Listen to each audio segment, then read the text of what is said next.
How's it going, everybody? Doing a drink review here today and a gum chewing Syberia the World Before review. Oh, that's a great sound, the tapping there.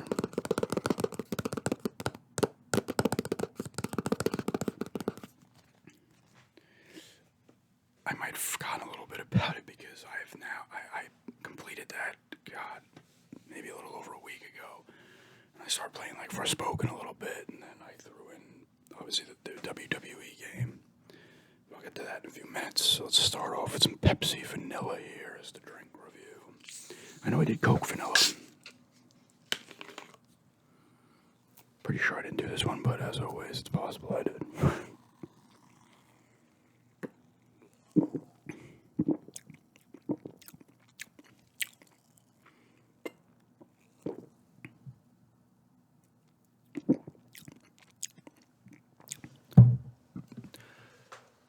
That is a pretty good blend right there. Sorry, that kind of went down like a wrong pipe there.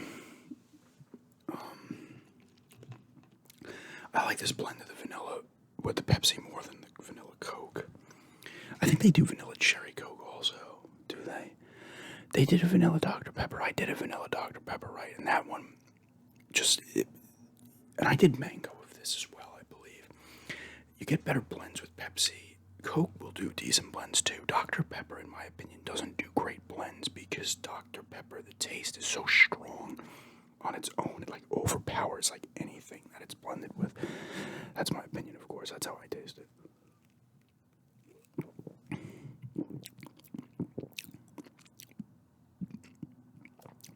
This is pretty good though.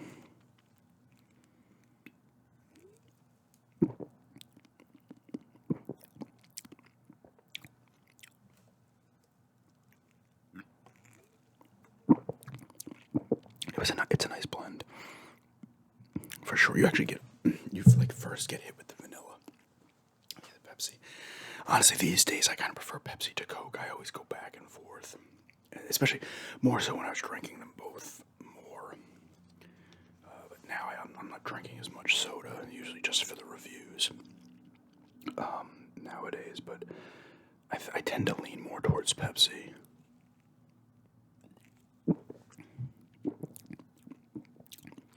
This is good though. This is a nice mix of the both vanilla. It's not as good as like a cream soda or something, but it is nice. It's not necessarily refreshing or anything like that. Most sodas aren't. The only thirst quenching soda for me personally is Mountain Dew.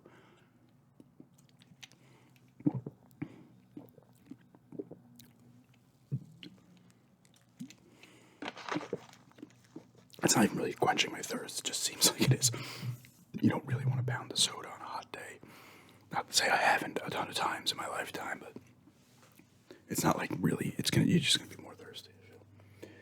All right, I'll give that a review in a few minutes. A score.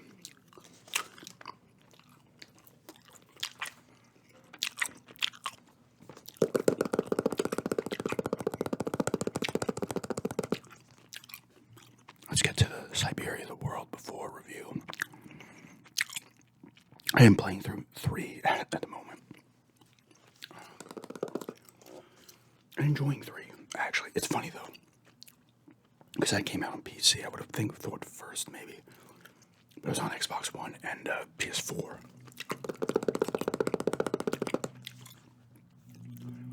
I mean, yes. I'm like getting my systems confused here. And I saw that one. Now it doesn't look terrible, but it is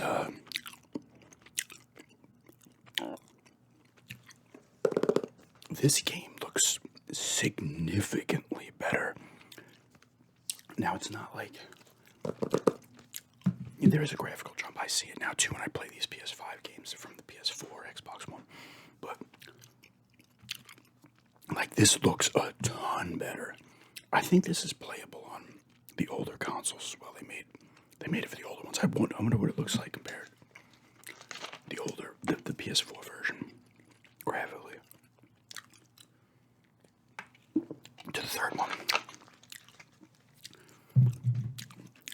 This one's good. That one, it gives you a choice between like what you want to buy, you want to play it, like an old school point and click game, or do you want it in tips? And I was like, old school. And I'm like, holy shit, I forgot how some of these games were. Like, you're almost doing everything. Like, you gotta like talk to everybody, look at journal entries, everything to see if you're missing something. This does give you help. You're playing as Kate Walker as always. You start off in a prison with Katusha, I think her name is. I'm assuming it's Kate Walker's girlfriend. The way she's acting towards her. But I don't know. They're in a Russian prison, I believe. Like I said, I might not play the third one, so I'm assuming that's where it's going, though, based on how the game. If it ends that way, I don't know. But you come across. You find out you get a package that Kate. This will be spoilers here. That Kate's mother has died, and she can't get back to her because she's stuck in jail. And then you're doing some work in the mines with your friend, girlfriend, and you've come across this old World War II looking stuff.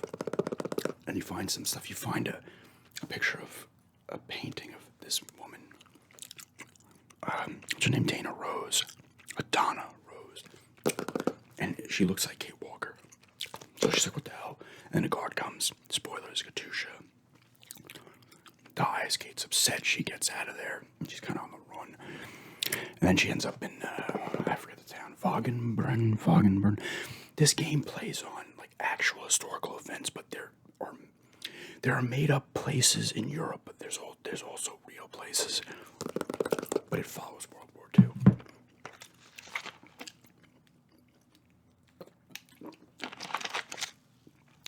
The Donna Rose stuff follows World War II. You play as both of them.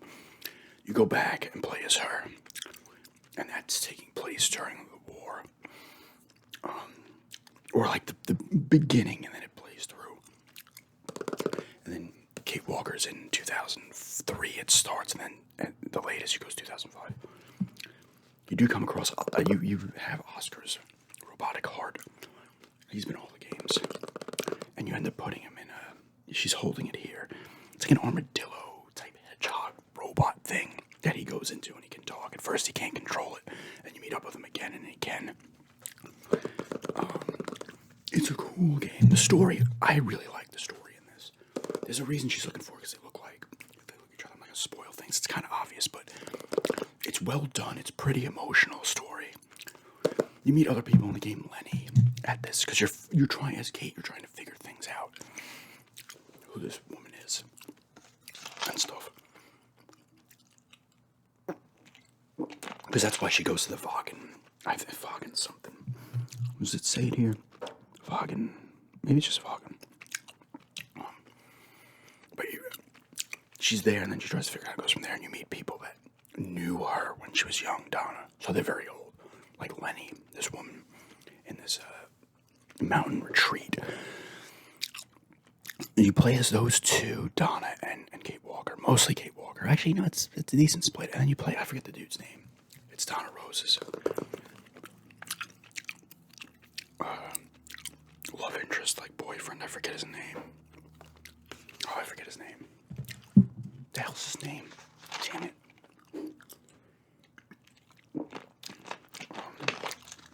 Like I said, you're playing in both time periods. And it's cool because there's parts where you're back playing as Donna, and then you have to do certain things, and then you go back and switch back to Kate. Now you can find where something was hidden all those years ago because you saw it through playing as Donna Rose. So that's kind of cool gameplay. That happens a couple of times. Oh, what is his name? I almost have to look it up. But you play as him because you have to go on an expedition.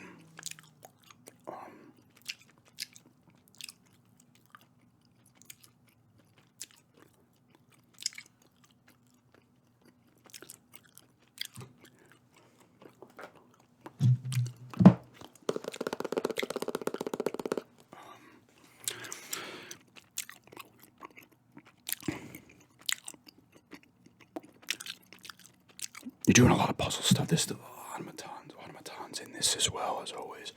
That's what Oscar is.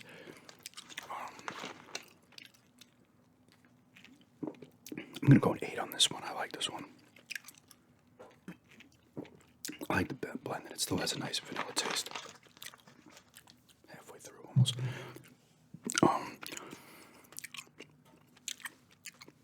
And like when you come back in time, or you go to the present day, like certain parts of like the town are different, so you gotta figure that out and stuff. It's classic point and click puzzles. You're finding things, you gotta figure out what item to use where and stuff like that. The voice acting's all good. The woman who voices Kate Walker has been voicing her since the beginning, and she should do an ASMR channel. I put this on Instagram because she's got a great voice for that. A lot of the people's voices in this game, I'm like, I'm gonna fucking get a little too relaxed playing this. Like I said, it looks good. It's not. Wow, excuse me. I should think on that. It's not like a Spider-Man 2 looking good. It looks nice. The character models actually look really nice. I forget that guy's name. Oh yeah, that's what I was gonna do. I was gonna look it up.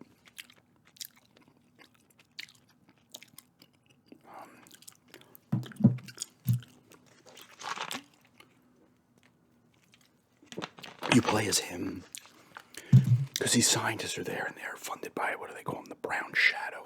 That's the Nazis. They just call them that in this because, like I said, it's the same stuff, but there's like different names in some areas that are made up. They're not. They're supposed to be, I guess, in like a specific area, but they're different names. But they're doing an expedition. This guy gets thrown onto it. They're trying to find essentially it's Yeti. I forget what he's called, like a Gundam. This is not a Gundam. He's not a robot ship. What's those Gundams? The robot mechs. I don't know. Gondum or something. So you play as him, and then you've come across him, the Yeti, and a younger one, because they want. That's what the Brown Shadow wants. Like in real life, they Nazis wanted to find all types of occult shit and UFO type crap, all that shit. And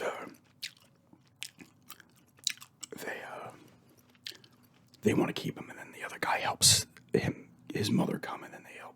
The mother gets the kid, and they escape because they got the kid in a cage. And one of the other guys in the group's like not really a dick, and he helps the guy escape. I won't spoil some of that too. It's not Han's fault. He was one of the original guys.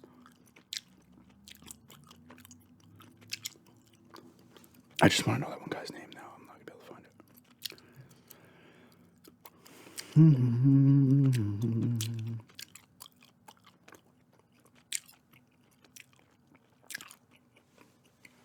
And actually, you can see she's got a scarf on here, Kate. I actually have gotten to the point in Syberia 3 that one girl gives her that scarf. I'm like, oh, look, that looks familiar.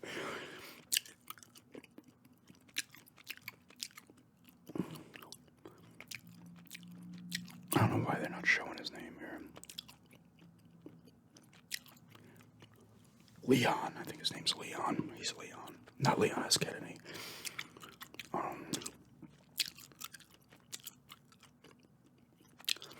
The woman who voices Kate Walker is familiar. She's been in stuff, like in films and or TV shows and stuff. And she's done other voice work too, I believe. But anyway, it's just some decent locations to explore. You get like a tram, you go like a little trolley type thing. You also play as young Kate Walker briefly. And you play as older Donna Rose later in the game. I'm not going to spoil a lot of the story stuff, but it's a good story. It's a solid story. It's actually one of the better video game stories, even though it's not anything new by any stretch. But it was pretty emotional, I thought at least. I thought it was a solid story. Although the ending, I wanted to do more based on what Kate was going to go do. And I wanted to see that, but it just ends. I was like, come on, really? I wanted to play that, so it's like, you gotta hope they make another one. And I know B. Sogal died, I think during the making of this, maybe.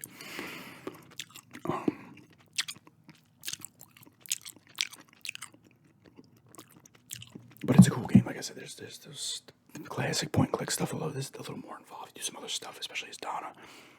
During World War II, you're now in England at one point. point, and you have to set up little things like subs and artillery and tanks on the war map, and you gotta set them up the way it's written on the description, so you gotta be in the right spot and stuff. So there's some other little things, and you're like decoding stuff as well. That's pretty cool.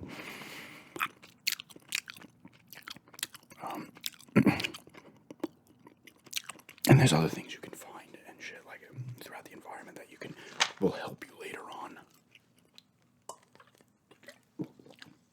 Like when you talk to people, you can talk about certain stuff and shit like that.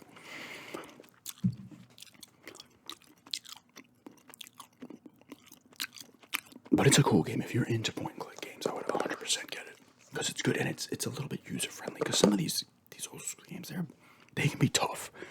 Admittedly, I think once or twice I went to Game Fans for this. But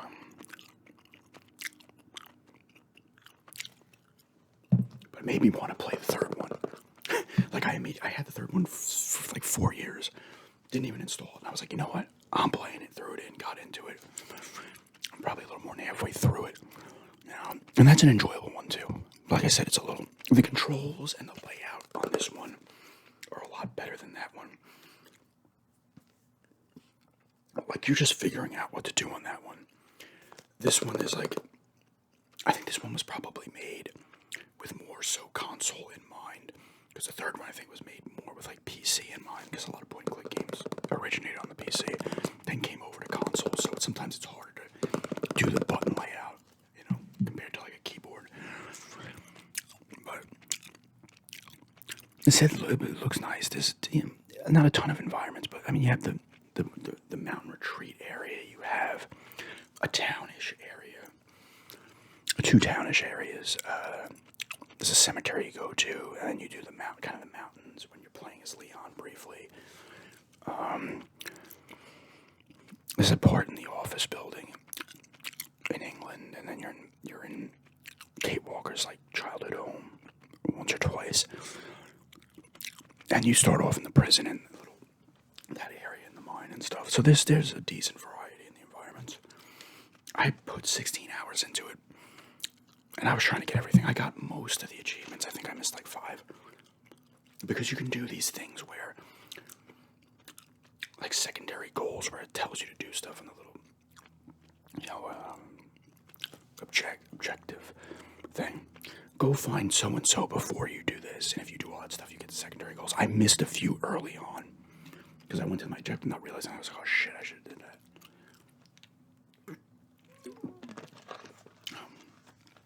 I liked it though, honestly.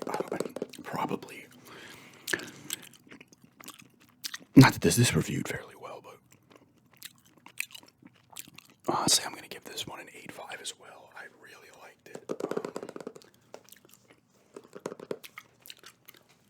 You also use Oscar in his little animal robot form. A few things you're like crawling. You gotta crawl up like a pipe and do like stuff like that, and knock a few things out. You use him one other time as well in the cemetery. So there's a variety of gameplay.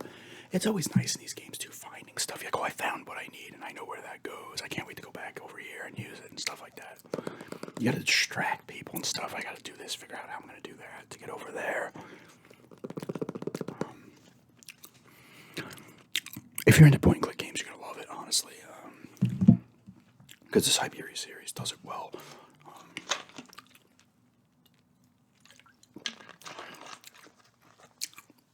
And these games are kind of a dying breed these days. You'll find a lot more of them on, like a Steam. But like a third person, like traditional point and click game. You don't come across them a ton. I think all the editions are just this 20-year edition. It gives you this nice, I'm going to do it a little bit, the pickup video I did of it. Goes through all the years of, yeah, you see it shows some of the new game too in here. There's the train car. Oh god. That's like part of the mountain, not that. That's the jail cell, I believe. This is I think part of the mountain retreat inside it, yeah.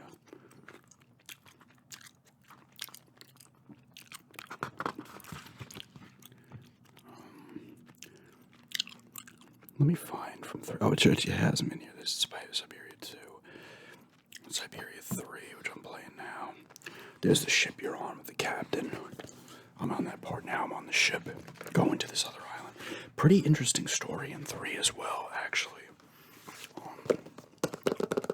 First game started off, she's a lawyer kid, and she's going to this place in Europe.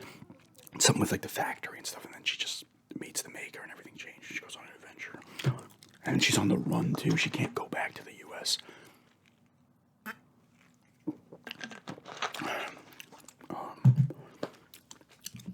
8.5, I need to put it in my rankings. I gotta write these down. I'm gonna do it after this. So, number 1 is still Ghostwire Tokyo. I love it. What did I say? Number 2 is Spider-Man 2. I should write this down right now.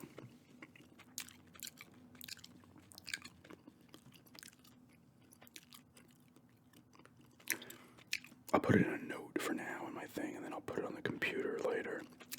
Because I want to move them. It's, you guys are going to keep track of that too, but for myself personally. Come on.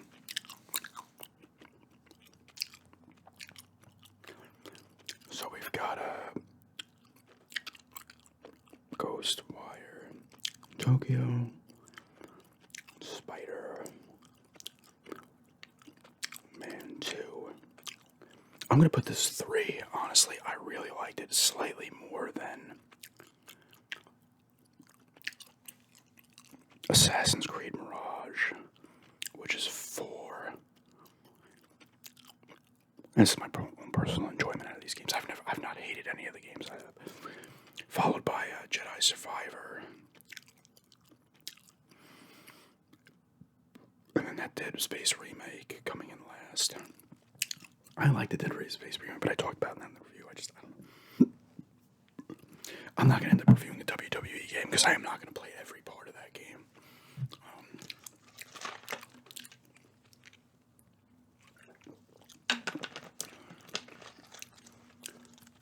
Final Fantasy Rebirth comes out in less than a month now, so I'm pumped. I forgot about Infinite Wealth, Like a Dragon Infinite Wealth, but I can't get that now. I gotta wait on that because I would start playing the hell out of that, but then when I get Final Fantasy, I'm gonna be like, no, I need to play this, and it's gonna go on the back burner for a bit. Even Death Mark 2, I might hold off on for a little bit as well. Like I said, I'm playing a bunch of WWE and some of I played some of Forspoken, but that game was not. I was enjoying it, but I wasn't like really super into it, so I moved to the WWE game. I don't know if I'll go back to that before Final Fantasy and try to complete it, or I might maybe throw in Dredge. Something like that. The X-Men game I have, not the X-Men game, the Midnight Suns game I have too. What else do I do? I have something else. I gotta finish up Plague Tale. So that I'll probably finish up definitely before Final Fantasy, and then maybe if I get into Forspoken more, or I might just throw Dredge in.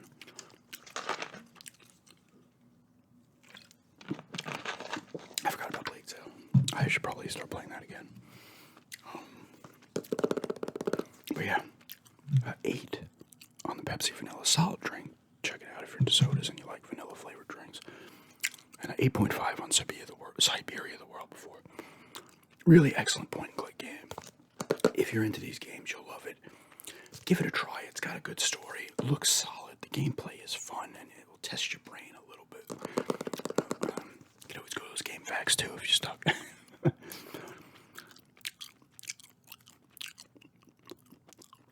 Just an overall nice game. A little bit of a change of pace as well.